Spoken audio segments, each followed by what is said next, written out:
दो चीजों को याद रखिए, गौदान और एकादशी। श्रीमद वल्लभाचार्य जी ने मायावत का खंडन करा था जगन्नाथपुरी में, और श्रीमद वल्लभाचार्य जी ने कहा था एकादशी मरने के बाद मत दो, एकादशी जीते जी दो। कहा था कि नहीं कहा था? जीते जी दान करिए। इसलिए जगदीश में जगन्नाथपुरी में एकादशी उल्टी लटकी हुई है। करें आपने दर्शन, जगदीश में एकादशी को उल्टा लटकाया। क्यों? क्योंकि वल्लभ ने कहा कि एकादशी जीते जी दो। कई पंडितों कहते हैं तुम्हारे दादाजी मर गए, जब 12वें का दिन होता है ना तो पंडित जी संकल्प छुड़ाते हैं, देव एकादशी। बड़े बेटे ने 5 दे दी, छोटी बहू ने 3 दे दी, उसने 2 दे दी, उसने 2 दे दी। तो क्या तुम्हारे दादाजी भिखारी थे जो तुम्हारी एकादशियां लेकर जाएंगे? और तुम कौन होते हो दादाजी को एकादशी देने वाले? तुमने कौन सा इतने पुण्य कर लिए जो तुमने एकादशी दे दी? एकादशी के दान की महत्वता श्रीमद वल्लभाचार्य जी ने कहा कि कोई व्यक्ति अगर खटिया पर सड़ रहा है, पलंग पर तड़प रहा है, हॉस्पिटल में पड़ा हुआ है, तो निवेदन है कि उसको देखने जाओ तो अपनी करी हुई एकादशी में से 2 एकादशी का दान उसको तुरंत दे दो। क्यों? तो जिससे उसको मोक्ष मिल जाए, मरने के बाद नहीं। क्योंकि मरने के बाद तो वो 10वें के दिन, गरुड़ पुराण में लिखा है 10 दिन तक जीवात्मा घर की अटारी पे रहती है। कितने दिन?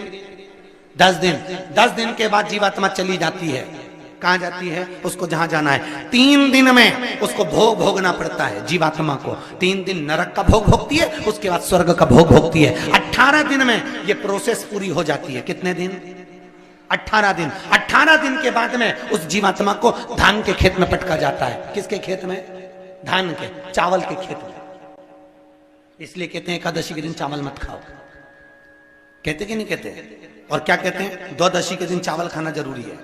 एकादशी का पालना करना है तो द्वादशी को चावल का 1 गिलास खाओ, तब द्वादशी को चावल खाओगे तो एकादशी लगेगी। चावल नहीं खाओगे तो एकादशी नहीं लगेगी। द्वादशी को चावल खाना जरूरी है। क्यों कहते हैं? क्योंकि धान के खेत में जीव को छोड़ा जाता है, उस धान के खेत में, चावल के खेत में जीवात्मा रहती है। उसको चिड़िया खाती है तो चिड़िया के रूप में जन्म लेता है, मनुष्य खाता है तो मनुष्य के रूप में जन्म लेता है। इसलिए एकादशी के दिन चावल नहीं खाया जाता, क्योंकि एकादशी के दिन हम चावल खाएंगे तो जीव हत्या का दोष लग जाएगा। फिर कब खाना है? द्वादशी के दिन। द्वादशी के दिन क्यों खाया जाता है? क्योंकि हम एकादशी के व्रत करे रहते हैं, और पहला घासा जब चावल का खाते हैं तो अपनी करी हुई एकादशी का पुण्य, जितने जीव हमारे मुंह में जाते हैं उनको उसका पुण्य मिल जाता है, और उनका फिर जन्म नहीं होता, वो तर जाते हैं, उनको एकादशी का भाग मिल जाता है। इसलिए कहते हैं एकादशी को चावल मत खाओ, पर द्वादशी को। एकादशी के दिन जब आप जल शंकर को चढ़ाने तो रोज ही जाते हैं। जब एकादशी का दिन रहे और शंकर जी के मंदिर में आप जल समर्पित करें तो 3 बार मुख से स्वधा स्वधा स्वधा या स्वधा स्तोत्र का पाठ, जिसमें 12 श्लोक। 2-4 हैं, पैसा तो आ रहा है पर घर में टिक नहीं रहा। डॉक्टर में, पुलिस में, एक्सीडेंट आदि में, कहीं गलत जगह पर, व्यसन में अगर पैसा जा रहा है, जुए में, मांसाहार, मदिरा पान, या कहीं आया पैसा आने में कमी नहीं, आ रहा है पर टिक नहीं रहा, रुक नहीं रहा। कोई मांगने आ गया, दे दिया, फिर वहां से अपने पास नहीं आ रहा, अपन कह रहे हैं भैया हमारा पैसा लौटा दो, नहीं आ रहा। तो महाराज शिव महापुराण की कथा कहती है एकादशी के दिन गंगा के जल में मात्र 7 बेलपत्री डालकर, जो नंदीश्वर भगवान अर्थात जो शंकर जी के शिवलिंग के सामने नंदी होता है, उस नंदी के चरण पर गंगा का जल चढ़ाकर बेलपत्री शिव पर समर्पित कर देता है, उसके घर में रुपया रुकना चालू हो जाता है। फिर वो गलत जगह पर नहीं जाता, गलत स्थान पर वो धन जाएगा ही नहीं। तूने संसार मांग तुझे क्या चाहिए। एकादशी ने भगवान विष्णु से कहा, नाथ प्रभु वर दे दो, मृत्यु लोक में जो मनुष्य मेरा व्रत करेगा, चाहे जलचर, थलचर, वायुचर या सांसारिक मनुष्य, मेरा अगर एकादशी का व्रत करेगा, प्रभु उसके यहाँ धन धान्य वैभव सुख संपदा बढ़ेगी, और उस जीवात्मा को नरक नहीं भोगना पड़ेगा, सीधे वैकुंठ का उसको वास मिलेगा। जब जीव आत्मा को लेकर चला जाएगा यम के दूत जब बंदी बनाकर ले जा रहे होंगे उस जीवात्मा को जिसके प्राण छूटे होंगे, यम के दूत जब बंदी बनाकर ले जा रहे होंगे, तब मुझे वर दो कि मैं इसका हाथ पकड़कर बेतरनी से पार उतार कर सारे नरकों से निकालती हुई आपके धाम में लेकर आऊं। भगवान ने वर दे दिया, तथास्तु। हे एकादशी सुनो, मृत्यु लोक का मनुष्य अन्न का त्याग कर कर, क्योंकि अन्न में एकादशी के दिन पाप पुरुष रहता है, अन्न का त्याग कर कर एकादशी के दिन जो मनुष्य तुम्हारा व्रत धारण करेगा, उस व्रत को करेगा और उस व्रत को धारण करेगा, उसकी मनोकामना पूर्ण होकर वो मेरे ही धाम को जाएगा। ये तो हुआ एकादशी के जन्म की कथा। एकादशी के दिन गंगा के जल में मात्र 7 बेलपत्री डालकर जो नंदीश्वर भगवान अर्थात जो शंकर जी के शिवलिंग के सामने नंदी होता है, उस नंदी के चरण पर गंगा का जल चढ़ाकर बेलपत्री शिव पर समर्पित कर देता है, उसके घर में रुपया रुकना चालू हो जाता है। फिर वो गलत जगह पर नहीं जाता, गलत स्थान पर वो धन जाएगा ही नहीं। बेटा अगर व्यसन में पड़ा हुआ है, मदिरा पान में पड़ा हुआ है, मांसाहार में, जुए आदि में जा रहा है, तुम्हें लग रहा है कि मेरा बेटा गलत मार्ग पर जा रहा है, ये मित्र दोस्ती गलत हो रही है, वो सही जगह पर आ जाए। करना है एकादशी। कई लोग इसको धन के लिए भी करते हैं, संपदा के लिए। संपदा के लिए अर्थात जिसका व्यापार नहीं चलता, जिसके घर में पैसा नहीं आता, या नौकरी नहीं लग रही, या सर्विस नहीं लग रही, आप अप्लाई कर रहे हो, जगह जगह जाकर इंटरव्यू भी दे रहे हो और पैसा नहीं आता, तो उसके लिए भी प्रयास किया जाता है। पर उसके लिए यहाँ पर जो धन के लिए करते हैं, उसके लिए विष्णुपदी के लिए करते हैं। मतलब जैसे गंगा के जल में तुलसी के 11 पत्ते डाले जाते हैं और उसको किसी भी नारायण के मंदिर में, राम कृष्ण शिव शंकर नहीं, राम कृष्ण भगवान विष्णु दत्त आदि जितने नारायण के मंदिर हैं, उस मंदिर में किसी भी पात्र में, एक छोटे से पात्र में उसको भर कर रखी जाते हैं महाराज। उससे भी जॉब सर्विस नौकरी में सफलता प्राप्त हो जाती है, परंतु वो भी एकादशी को ही होता है। कुछ देर तक पात्र को रखा जाता है, फिर वही पात्र का जल किसी भी वृक्ष के नीचे डाल दिया जाता है, उससे भी नौकरी के लिए फायदा मिलता है। गंगा का जल कोई साधारण नहीं। दशमी, एकादशी और द्वादशी, इन 3 तिथियों पर एक रोटी में थोड़ा सा मीठा रखकर सोमक पितृ का नाम लेकर यदि गाय को खिला दिया जाता है, तो अगर कोई पूर्वज प्रेत योनि में भी पड़ा हुआ होता है, भटक रहा होता है, जिसको पिंड नहीं मिला, जो अचानक मर गया होता है, अधोगति में चले गया होता है, उस जीव की मुक्ति दशमी, एकादशी और द्वादशी, 3 दिन सोमक पितृ का नाम लेकर रोटी में, पूड़ी में मीठा रखकर अगर गाय को खिला दिया जाता है ये 3 दिन तक, तो वो पितृ कभी भटकते नहीं है, उनको मुक्ति प्राप्त हो जाती है, मोक्ष में। नहीं, एकादशी है कौन, क्यों इसकी इतनी प्रधानता है, क्यों इसकी पुण्यता है, ऐसा क्या है एकादशी में जो इसकी पुण्यता मानी जाए? कौन है ये जो भगवान नारायण तक एकादशी का व्रत करते हैं? सुभद्रा जी को भगवान जगन्नाथ ने, जगदीश ने एकादशी का व्रत कराया था। बद्रीनारायण भगवान को माता लक्ष्मी ने एकादशी का व्रत कराया था। क्यों? चंद्रायण एकादशी व्रत की माता। एकादशी है कौन? तो कहा जिसको व्रत करने पर भगवान नारायण भी जिसका व्रत करते हो, भगवान माता लक्ष्मी जिसका व्रत करती हो, वो एकादशी है कौन? तो शास्त्र वर्णन करता है महाराज, स्कंद पुराण का सुंदर चातुर्मास्य खंड के अंतर्गत वर्णन आया है महाराज। एक बार भगवान विष्णु आनंद में विराजमान थे, पद्मावती और माता लक्ष्मी दोनों उनके पास में विराजी हुई थी। भगवान लक्ष्मी और पद्मावती दोनों बैठी हैं, एक सिर के पास, एक चरण के पास। कुछ समय बाद वहीं पर ब्रह्मदेव का आगमन हुआ और ब्रह्मा जी आगमन पाकर भगवान नारायण पद्मावती से लगकर उठे और उठकर लक्ष्मी की ओर झुके। झुकने पर इन तीनों के समागम से भगवान नारायण के हृदय चित्त से एक कन्या प्रकट हो गई। उस कन्या का नाम एका था। क्या नाम था? एका।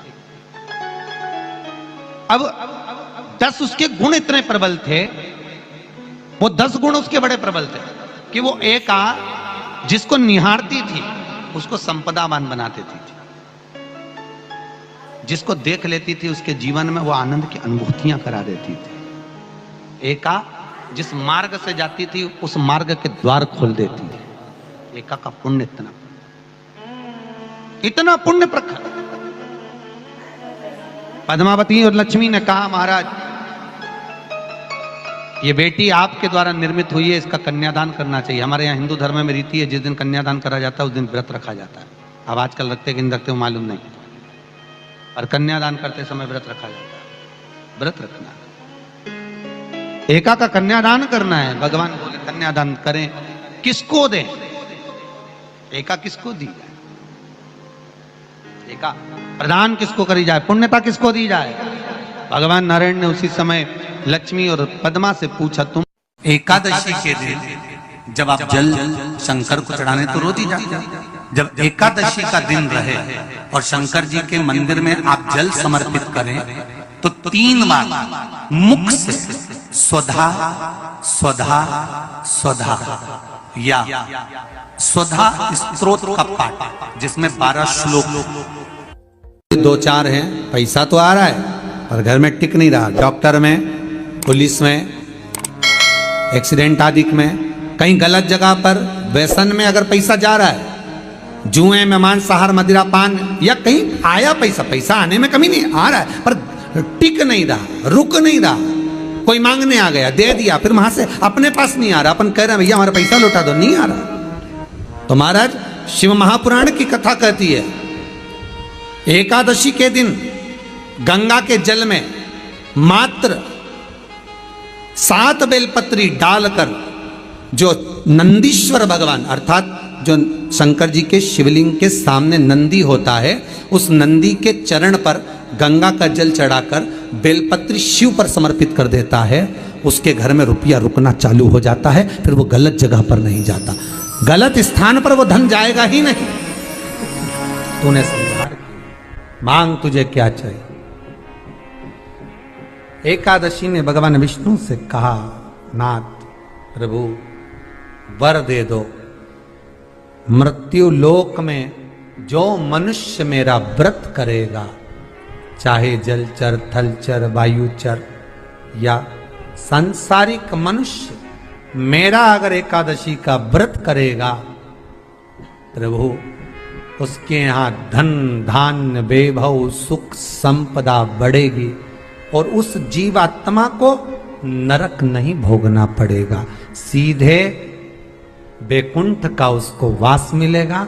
जब जीव आत्मा को लेकर चला जाएगा, यम के दूत जब बंदी बनाकर ले जा रहे होंगे उस जीवात्मा को जिसके प्राण छूटे होंगे, यम के दूत जब बंदी बनाकर ले जा रहे होंगे, तब मुझे वर दो कि मैं इसका हाथ पकड़कर बेतन्नी से पार उतार कर सारे नरकों से निकालती हुई आपके धाम में लेकर आऊं।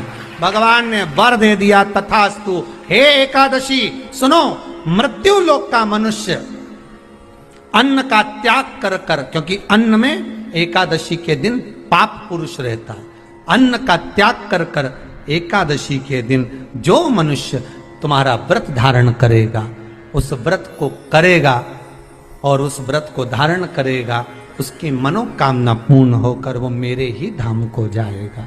ये तो हुआ एकादशी के जन्म की कथा।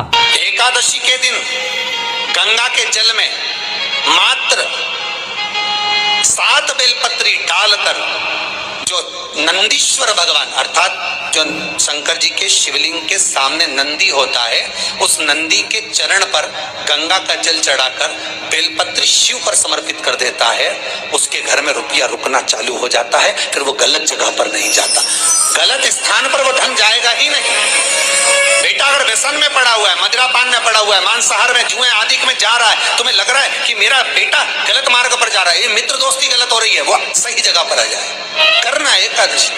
कई लोग इसको धन के लिए भी करते हैं, संपदा के लिए। संपदा के लिए अर्थात जिसका व्यापार नहीं चलता, जिसके घर में पैसा नहीं आता, या नौकरी नहीं लग रही, या सर्विस नहीं लग रही, आप अप्लाई कर रहे हो, जगह जगह जाकर इंटरव्यू भी दे रहे हो और पैसा नहीं आता, तो उसके लिए भी प्रयास किया जाता है। पर उसके लिए यहाँ पर जो धन के लिए करते हैं, उसके लिए विष्णुपदी के लिए करते हैं। मतलब जैसे गंगा के जल में तुलसी के 11 पत्ते डाले जाते हैं और उसको किसी भी नारायण के मंदिर में राम कृष्ण शिव, शंकर नहीं, राम कृष्ण भगवान विष्णु, दत्त आदि जितने नारायण के मंदिर हैं, उस मंदिर में किसी भी पात्र में, एक छोटे से पात्र में उसको भरकर रखी आते हैं महाराज, उससे भी जॉब सर्विस नौकरी में सफलता प्राप्त हो जाती है। परंतु वो भी एकादशी को ही होता है। कुछ देर तक पात्र को रखा जाता है, फिर वही पात्र का जल किसी भी वृक्ष के नीचे डाल दिया जाता है, उससे भी नौकरी के लिए फायदा मिलता है। गंगा का जल कोई साधारण नहीं।